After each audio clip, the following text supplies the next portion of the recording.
Hey everybody, it's Neon. Check out what I got here with a pack of a whole bunch of these here. These are sponges. These are soap and shampoo infused sponges, and these are great. Okay, I had the unfortunate thing, I was working on the house and stuff like that, and we were taking showers, and we had to go like different showers each different day to take showers as they're working on things. Keep forgetting to bring our stuff with us, so I got these here so we can put them in different areas. And the way it looks like this at first, so it just looks like a little cloth. But let me go ahead and take you into the bathroom to show you guys what we're doing here. So here we go, we're going into my bathroom.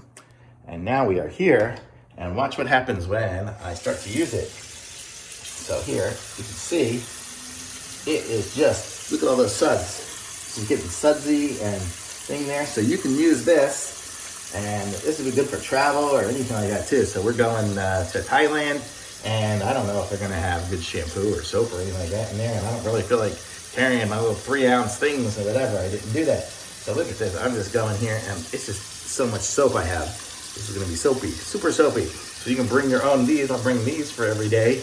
And then these are way small, super easy to pack for 10 days. We'll do 10 of these, really easy. And I'm good to go. And then I can use this, it has shampoo or soap, so it's easy for either. And they are great, so totally cool if you need some of these. Now I've got soap all over myself. And, oh, that water's hot. But these are awesome. So if you need some good soap, wow, my hands feel nice and clean. If you need some soap infused little cloths, these are them. Very good.